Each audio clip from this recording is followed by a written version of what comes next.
Pemirsa, dialog berita Satu View kali ini akan membahas sejumlah peristiwa penting dan hangat yang terjadi sepekan terakhir seperti konflik KPK Polri dan masa depan pemberantasan korupsi. Bersama redaktur eksekutif majalah Tempo, ada Mas Budi Setiarso dan juga pemimpin redaksi Media Indonesia, ada Mas Usman Kansong. Apa kabar Bapak-Bapak? Terima kasih sudah hadir di studio kami hari ini. Satu hal yang kemudian menarik terus berkembang terkait dengan konflik Polri dan juga KPK.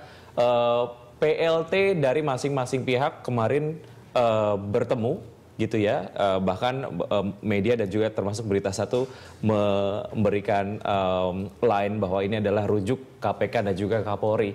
Efeknya sebetulnya akan seperti apa? Pemberantasan korupsi nantinya akan seperti apa? Akankah tebang pilih atau seperti apa, Mas Usman? Ya, saya kira ini kan gejala bagus ya. Jadi kita harus ingat bahwa ada 3 lembaga yang berwenang memberantas korupsi di Indonesia. Ada KPK, ada Polri, dan ada Kejaksaan. 2 adalah lembaga permanen, 1 adalah lembaga ad hoc. Ya. Nah, jadi kalau ada sinergi di antara ketiga lembaga ini, sinergi dalam arti yang sesungguhnya, tidak kemudian bagi-bagi kasus atau kemudian saling memahami bila kedua belah pihak ada persoalan korupsi begitu. Saya kira ini bagus ya. Kenapa? Karena bagaimanapun juga cepat atau lambat itu KPK sebagai lembaga ad hoc itu harus dihapuskan. Ya, kita tidak bisa menjadikan KPK lembaga permanen kecuali ada kesepakatan negara ini kemudian begitu. Karena sinergi ini akan memperkuat 2 lembaga lainnya, yaitu Polri dengan Kejaksaan. Bahwa sekarang ini kita masih membutuhkan KPK, yes, betul sekali. Jadi saya kira dengan adanya sinergi ini itu akan bagus. Ya, nanti mereka akan membuat semacam kesepakatan atau MOU atau mungkin di tingkat undang-undang atau peraturan presiden yang misalnya disepakati ya korupsi yang bisa diusut itu tahun berapa begitu kan, seperti di Tiongkok dulu tuh disepakati tahun 99 agar nanti kasus Budi Gunawan tidak dikorek-korek, agar kasus Zulkarnain tidak dikorek-korek, itu tahun-tahun yang lama sekali tuh. 99 tarik garis batas tegas. Atau di Hong Kong, dulu di Hong Kong itu juga kan ada pertarungan antara Polri dengan KPK-nya, polisi dengan KPK-nya, sampai gedung KPK itu dikepung dan ada baku tembak. Tapi di situ kemudian mereka belajar Hong Kong, gimana caranya nih agar 2 lembaga ini tidak saling menyerang begitu kan, disepakatilah hal-hal seperti itu dan polisinya menjadi bersih, KPK-nya juga makin didukung oleh rakyat, makin kuat dan pada satu titik kemudian ya bisa dibubarkan begitu. Mas Budi, kalau kita lihat adanya rujuk antara KPK dan juga Polri, apakah ini kemudian akan menghentikan kriminalisasi terhadap KPK? Ya, sebelum ke situ saya mengoreksi Mas Usman tadi bahwa sebenarnya di aturan nggak ada itu KPK itu ad hoc, sama sekali tidak ada, baik di TAP MPR maupun di aturan-aturan undang-undang. Ya, itu ya KPK dulu memang dibentuk karena kepolisian dan kejaksaan dianggap tidak cukup kredibel untuk mengusut kasus-kasus korupsi. Tapi secara eksplisit bahwa KPK itu ad hoc nggak ada, baik di undang-undang maupun di aturan yang lain. Nah, soal kriminalisasi memang ini yang membuat saya memang khawatir atau justru memandang pidato Pak Jokowi kemarin, meskipun saya menghargai mengapa Pak Jokowi ini tidak melantik Pak Budi Gunawan, tapi ada di situ tidak disebutkan adanya perlunya menghentikan kriminalisasi kepada pemimpin KPK. Kita tidak mendengar adanya instruksi yang tegas dari Presiden untuk kepada kepolisian tolong hentikan kriminalisasi. Nah, kita melihat sampai sekarang proses itu masih berlanjut. Rabu lalu bahkan ada surat panggilan kepada para pejabat di KPK untuk memberikan keterangan dalam hal penyalahgunaan wewenang setelah Hakim Sarpin mengabulkan pra-peradilan Budi Gunawan.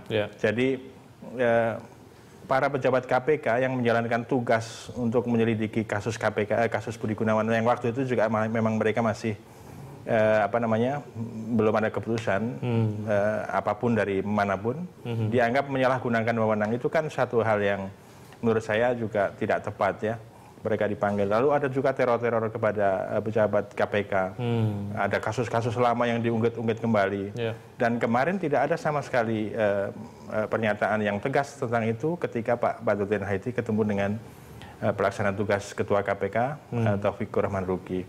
Jadi Bahkan Pak Taufik Roman mengatakan itu adalah kasus domain kepolisian yang kita tidak bisa berwenang mencampurinya, kita tidak akan mengemis SP3 dan segala macam. Jadi memang saya menduga ya kriminalisasi tidak akan berlanjut kalau tidak ada pernyataan tegas, terutama dari Presiden dan bisa juga oleh calon kepala kepolisian yang baru gitu Pak. Penunjukan PLT dari KPK sendiri sejauh mana ini menjadi satu konsekuensi yang berpengaruh terhadap kriminalisasi KPK, Mas Usman?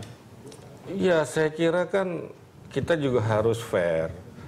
Jangan kemudian ketika itu buat KPK kita sebut kriminalisasi, tapi ketika polisi, misalkan Budi Gunawan yang kasusnya 2005-2006, kita tidak sebut itu kriminalisasi begitu kan. Di satu sisi kemudian kita menuntut presiden untuk mengintervensi, tapi sering sekali kita juga berharap presiden tidak mengintervensi proses hukum, begitu kan. Dan kalau dikatakan Pak Ruki kan sudah mengatakan tidak ada kriminalisasi sebetulnya, yang ada adalah hal-hal bukan, kalau itu kan konflik ya. Tapi ada hal-hal yang selama ini tidak kita ketahui, begitu kan? Kemudian terungkap, ya. Jadi itu saja. Kalau kriminalisasi kan orang yang tidak berbuat kriminal, kemudian dikriminalkan, kan begitu. Saya tidak mencuri, tapi diatur sedemikian rupa sehingga saya seolah-olah mencuri, kan begitu.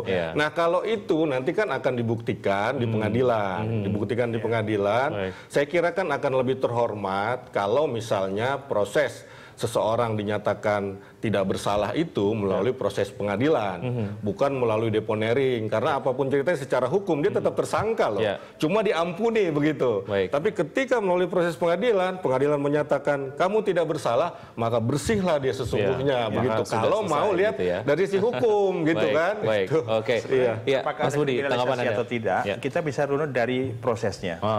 Jadi KPK mengusut kasus Budi Gunawan. Ya ini masih perdebatan apakah betul dia tidak menjadi bagian dari aparat penegak hukum seperti kata Hakim Sarpin. Kalau kita melihat di KUHAP, kemudian Undang-Undang Kepolisian, kita melihat pasal 4, kemudian pasal-pasal yang lain yang berkaitan, semua aparat kepolisian itu ya penegak hukum. Kalau menurut KUHAP pasal 4 dan kemudian juga di Undang-Undang Kepolisian yang lain. Tapi okelah kita tidak masuk ke substansi itu. Tapi penanganan kasus BW kemudian Abraham Samad itu kan dilakukan berurutan setelah KPK menetapkan Budi Gunawan sebagai tersangka. Sama juga ketika Budi Gunawan dicalonkan menjadi Kapolri baru muncul kasus itu gitu loh. KPK sudah lama menerima tapi ketika Presiden bertanya kepada KPK itu tidak ada jawaban, sampai Presiden marah begitu loh. Kan Pak Budi Gunawan sudah ditetapkan dengan label merah ketika dia. Yang merah itu tidak memberi tanda bahwa dia adalah tersangka. Kalau cuma merah, masa kita mengambil keputusan berdasarkan stabilo sih kan gitu. Bapak, kita akan lanjutkan usai jeda. Oke, Pemirsa Berita 1 View akan segera kembali.